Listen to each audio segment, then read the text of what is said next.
Maid saves the millionaire's son from a fire, but what he tells her leaves her completely shocked. Hi, welcome to another story. If you enjoy it, don't forget to like, subscribe, share, and turn on notifications. The fire started silently, but within minutes it consumed the room where the boy slept alone. Sarah ran upstairs, heart pounding and the smell of smoke burning her nostrils. She knew he was there, and that no one else was coming to save him. "Justin!" she shouted, climbing the stairs 2 at a time. The floor was already warm. "Justin, answer me!" she shouted again, the burnt smell growing worse with every step. No one else had noticed yet, only her, and only she knew the boy was upstairs, alone. At the top of the stairs, smoke filled the hallway. His bedroom door was ajar. Sarah pushed it open with force. The carpet was on fire. The curtains were already burning. In the middle of the room, Justin stood frozen, staring at the flames. He didn't cry. He didn't scream. He just trembled. "Come with me now," Sarah said, stepping through the fire. She picked him up in her arms. The boy clung to her neck, sobbing. The hallway behind them was already engulfed in flames. There was no way out that way. She ran to the window. She opened it forcefully, coughing. "Hold on to me. Close your eyes. Everything will be all right," she whispered. Then she jumped. The impact with the ground was harsh. Her shoulder cracked. Pain ripped through her body, but she didn't scream. "Justin! Is he breathing?" She gasped. She felt the boy clutching her, crying. Alive. The first to run to them was the older gardener, shocked by the sight of 2 bodies on the lawn. "Someone help!" he yelled, eyes wide. The cook appeared next, hands on her face. "My God! She jumped! She jumped with him!" she cried in despair. Other staff came running. One pulled out his phone and called the fire department.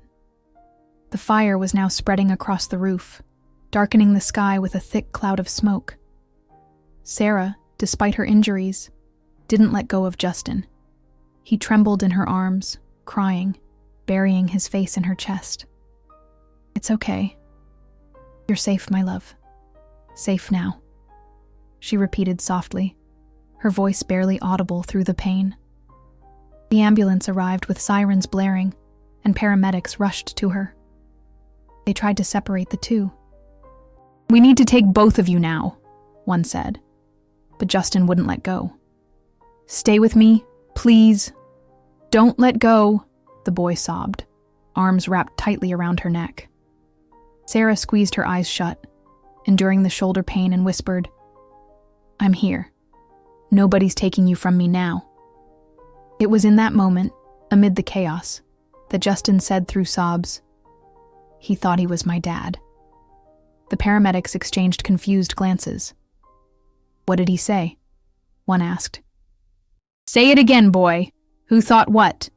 he insisted. But Justin had already gone silent again. Minutes later, a car screeched to a stop in front of the gate. The door opened before the vehicle had fully stopped. Edward, the boy's father, the homeowner, stepped out, his tie undone and eyes in shock. When he saw the mansion swallowed by flames, he dropped to his knees on the asphalt. No, my son. Where is my son?" he screamed desperately, crawling toward the firefighters as if the ground had vanished beneath him. That's when he saw him. Justin was already being tended to by paramedics, covered in a thermal blanket, eyes closed. Next to him, lying on a neighboring stretcher, a woman injured, her face smudged with soot and her shoulder immobilized, was trying to keep her eyes open. Edward approached, confused. He recognized her vaguely, but had never exchanged more than a good morning with her. "Who is this woman?" he asked one of the nervous staff members approaching.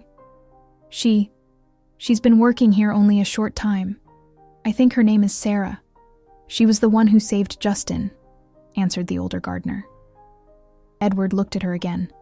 The blood, the burns, the pain etched in every movement. Sarah stared back, breathless, exhausted. "Your son is alive," she said weakly. Then she fainted. At the hospital, the boy spent 2 days in complete silence. He refused food. He trembled at night. The doctors said it was shock. Edward, tormented, couldn't forgive himself. He stood at the door of the room, watching but too afraid to enter.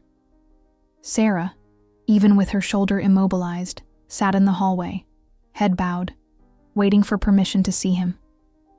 "He only calms down when she's near," said a nurse. "I don't know why, but she's the only one he doesn't reject." Edward approached. Who are you?" he asked, tense. Sarah looked at him firmly, without arrogance. "I'm the woman who went into the fire to save your son." The sentence hit them like a stone. Edward lowered his gaze. "He repeated something strange," he said. "He said someone thought he was the father." Sarah nodded. "He told me that too, but I couldn't understand it." The fire department's report was released. No electrical fault, no short circuit. There were traces of a chemical accelerant on the stairs. "It was deliberate," said the expert. Edward's eyes widened. "What? You're saying someone tried to kill my son?" The investigator nodded. "All signs point to arson, and premeditated." The investigations began. Edward hired private specialists. Nothing seemed to make sense. No prior threats, no clues.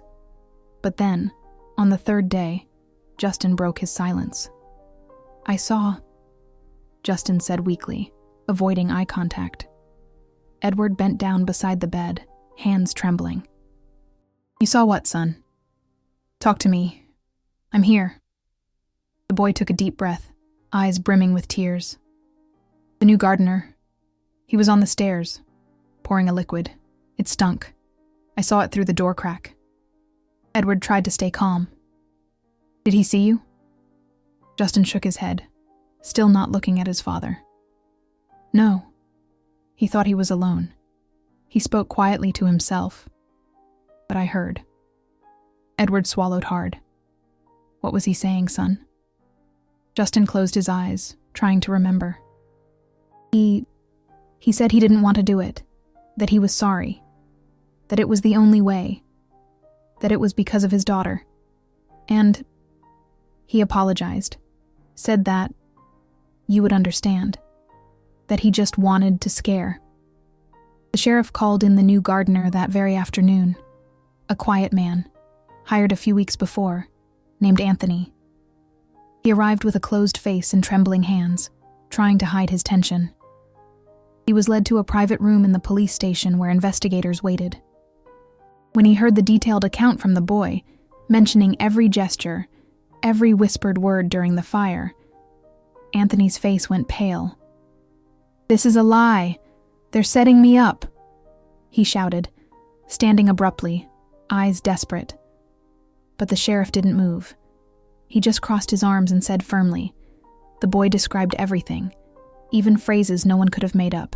He heard you, he saw you, and he remembers." Anthony fell silent. His chest heaved. Tears started to fill his eyes. "I can't talk," he murmured softly, almost a whisper. "I'm sorry. I can't.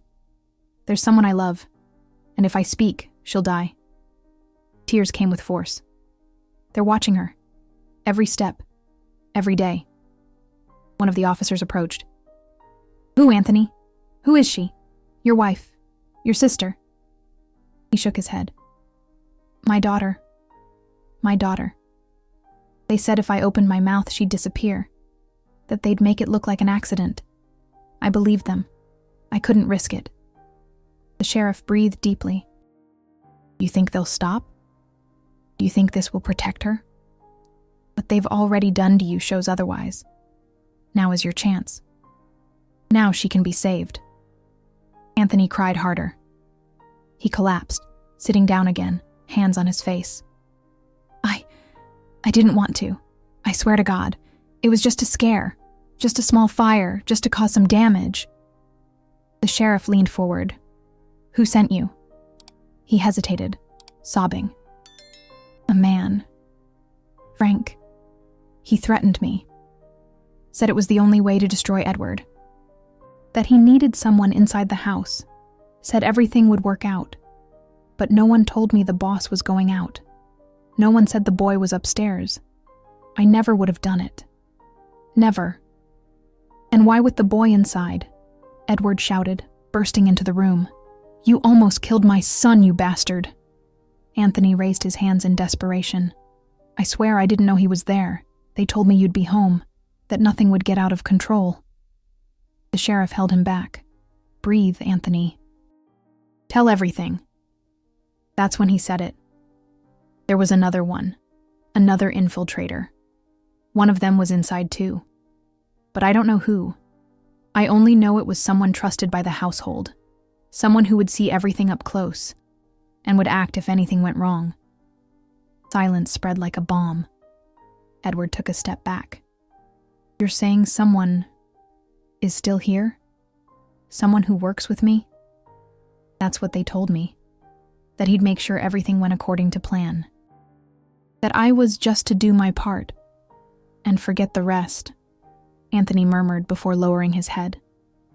The revelation hit like poison. The police went on alert. The prosecutor began building a case, but without wiretaps, without material evidence, just the desperate confession of a pressured man. Nothing concrete. "We can't act against Frank yet," explained the prosecutor. "All we have is a suspect's word." Despite the discretion of the investigations, the news leaked. It started as a rumor. Then it became a headline. "Arson. Businessman's son nearly dies. Employee confesses but claims he did not act alone." And then, whispers began. Glances.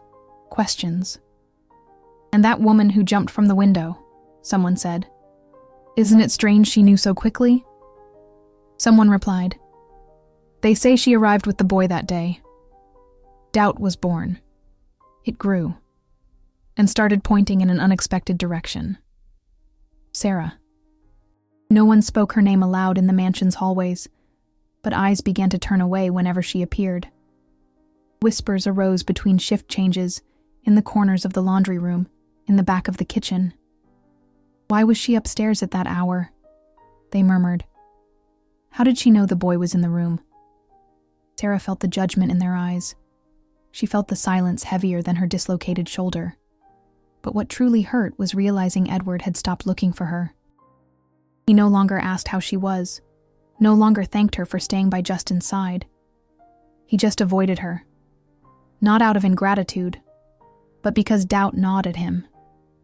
He couldn't accept the idea that someone inside could have been involved. And at the same time, he didn't want to believe it was her. The anguish made him silent, and Sarah felt it every time he passed without saying a word. The final blow came when the sheriff called. He said they needed her to give a new statement. He didn't explain details, just asked her to come to the station the next morning. Sarah went alone. No one accompanied her. No one defended her. When she arrived, they didn't let her leave, without explanation, without answers. Sitting in a cold room, treated like someone hiding something. "But why am I here?" she asked the third interrogator who entered. "I saved his life. I jumped out the window with the boy in my arms." The officer leafed through papers and replied with disdain.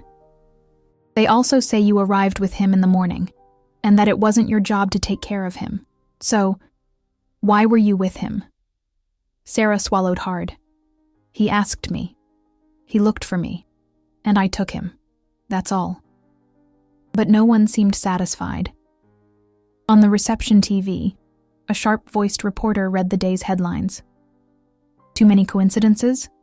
said one. "Babysitter or accomplice?" read another. The image was clear. Sarah handcuffed entering the station, hair hastily tied back, face worn. Outside, a small crowd gathered on the sidewalk. Someone pointed at her and shouted, "Criminal in a skirt! What kind of woman takes advantage of her boss's child?" Another woman, in a dirty apron, muttered loudly, "That one came into that house with ulterior motives." A young man filmed with his phone. "Let's see her explain what she was doing in the boys' room now," he mocked. Sarah just lowered her eyes. She could barely look at herself. The sound of her own breathing echoed in the cell, like a reminder that now, in many eyes, she was guilty. She stayed inside for 2 days. Alone. No visits. No defense. At the end of the second day, without clear explanation, she was released. They just had her sign some papers and said, for now there wasn't enough evidence. Sarah returned to the boarding house with heavy shoulders and a soul more tired than her body. But what awaited her there was worse than any cell. That same night, the phone in her room rang. The voice on the other end was male, harsh. "Keep quiet. Don't open your mouth for anything. We know where you sleep, little maid." She tried to answer, but the call dropped. It was the first warning. Then came the notes. An envelope slipped under the boarding house door. "You should keep scrubbing floors. Don't meddle in what's not yours." A box with melted toys left at the entrance, tied with a black ribbon. Underneath, written in marker, "Hero wannabe babysitter. Wanna show off? You'll die poor." Sarah's legs gave out when she saw it. Her hands trembled. 2 days later, the boarding house gate was found broken into. No theft, no direct invasion, just another warning. And then it became clear. The threats came from the same men connected to Frank, the executive Anthony denounced. They knew Sarah was close to the truth, that she had seen too much, that she could, at any moment, discover who the second infiltrator still hidden was. And she represented what Frank feared most: an unpredictable witness, impossible to control. Someone who had already proven she would run into the fire, even when everyone else ran away from it. At the mansion, Edward watched everything from afar. The images on the news, the questions on social media, the lawyers trying to keep the situation under control. But he didn't care. He didn't visit her. He didn't send a message. He just watched silently as Sarah became an uncomfortable shadow no one wanted associated with the family anymore. When Justin asked about her, Edward dodged. "She's handling some things." But the boy didn't accept it. He saw the news on TV. He saw Sarah handcuffed. He screamed, kicked the remote. "She didn't do anything. She saved me. Why are they arresting her?" he yelled, crying. He ran to his room, locked the door, refused dinner. The next day, the therapist noticed Justin had drawn a folded paper on the corner of the table, 2 matchsticks in the middle of a fire, one protecting the other, a red heart beside it. "He drew this earlier today," said the therapist, handing the paper to Edward. The man fell silent. He stared at the drawing for long seconds, as if punched in the chest. "He remembers. He knows who was with him," the therapist added. Edward felt his face burn. Shame. Guilt. A weight he could no longer justify. It was the first time in weeks he felt the ground give way. And when he got home, he couldn't look his son in the eyes. The turnaround came days later. The prosecutor's office received a simple envelope. No sender. No warning. Inside, a handwritten letter in shaky letters. It was from Anthony. The forensics quickly confirmed its authenticity. "They're blaming the wrong woman. She has nothing to do with this. She saved the boy. I saw her briefly that day. I ran away. She ran into the fire." The prosecutor read it aloud before the investigators. The sheriff rubbed his face, muttering a curse. "This changes everything." And it did. The decision was immediate. To formally declare that Sarah was not a suspect, to clear her name officially, and to review all footage that had previously raised doubts. The prosecutor's office acted quickly. The press learned. Headlines changed. Witness, not accomplice. The babysitter was the only one who ran. Now, She was no longer just the woman who had been released. She was officially the woman who saved the boy. Sarah refused to give interviews. She just took a deep breath, watching the news for the first time, without being treated like a villain. But the relief was short-lived. That same night, Frank tried to flee the country with fake documents. He was about to board when police intercepted him. When handcuffed, he didn't try to escape. He smiled. "It's not over. Edward will still pay," he said, before being put into the squad car. "Everything's already set. You think the plan stopped, but the most important part hasn't even started." The arrest was quick but incomplete, because he was telling the truth. The attack on the boy, the heir, was the next phase. It had been planned from the start. The fire was just the opening act. The fall would come in layers. The second infiltrator, still active inside Edward's company, knew exactly what needed to be done. He wouldn't act on impulse. He had orders. Frank had prepared him to go all the way, and that end would start with Justin. Until the day Justin went to therapy with Sarah. It was one of the first days with her back around since her name was officially cleared, and the boy wouldn't leave her side. If she left the room, he cried. So when the session began, it was the psychologist herself who suggested, "Let her come in. He's still insecure." And Sarah did. She sat quietly in a corner of the room, watching from afar, not interfering. She wanted him to feel she was there, that nothing could take him from her arms again. They were in the usual room, the distracted psychologist in front, toys on the carpet, the window slightly open. A man came in claiming to be from security. "Problems at the entrance. We need to evacuate quickly," he said. The therapist hesitated. Sarah immediately stood up. "Evacuate why? Who authorized this?" The man didn't answer. He advanced straight toward the boy. "Come with me now." Justin stepped back, scared. "Don't touch him," Sarah shouted, stepping in front. The man pushed her hard. Sarah fell onto a chair, hit her head, bled. But she got up, even staggering. "You're not taking him," she yelled, grabbing the man's arm. The therapist screamed for help. The man pulled something from his waist, a gun. "Get out of the way now." Sarah didn't move. She threw herself on him, bit, kicked, scratched. The man hit her with his elbow, then with his fist. She fell again, bleeding more. But she didn't let go. She screamed with all her strength, until a security guard patrolling the floor heard the commotion. He ran in, saw the scene, and drew his weapon. "Let her go now." The infiltrator tried to fight back, but it was too late. Police arrived minutes later. They handcuffed the man right there. He was the second infiltrator Anthony spoke of. The real one. When Edward arrived, time seemed to stop. Sarah lay on the clinic floor, blood on her forehead, arms scratched, yet still holding Justin close to her chest, protecting him with her body. The boy cried silently. He just clung to her, trembling. Edward fell to his knees. "No," he murmured, stomach churning. He approached carefully, eyes wet.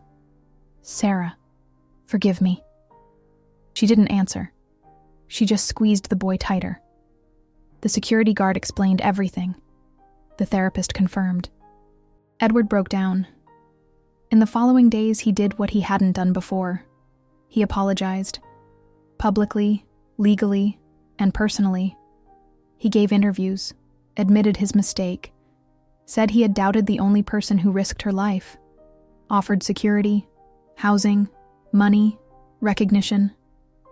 But Sarah refused almost everything. She asked only one thing: "Never call me a maid again." Edward agreed, without argument, without hesitation. Meanwhile, in an isolated cell, Frank watched the news on an old television, surrounded by concrete walls. He saw the image of Sarah bleeding, protecting Justin, while the caption read, "Innocent hero saves boy for the second time." He didn't look away, and he smiled, a cold, slow smile. "It's not over," he muttered to himself, staring at his own rage reflected on the screen. Elsewhere in the city, Anthony, now transferred to a provisional psychiatric ward, received an envelope. It was Justin's drawing, 2 matches in a fire, one protecting the other. He held the paper with trembling hands and cried silently. For the first time, not as an accomplice, but as a father. Edward, Justin, and Sarah now live far away. No one knows exactly where. A simple house. No cameras, no electric fences. But with reinforced locks on Justin's room. With a heat sensor. With a blue light that never goes out. And every night Sarah enters that room, sits by the bed, holds the boy's hand, and whispers, "It's okay." Edward watches from the door, silently. Because now he knows. Because he saw. Because when everyone hesitated, she ran. And came back. With the boy in her arms. And never let go again. If you enjoyed this story, don't forget to subscribe to the channel, leave a comment, give it a like, and activate the notification bell so you don't miss any of our upcoming videos. See you in the next story.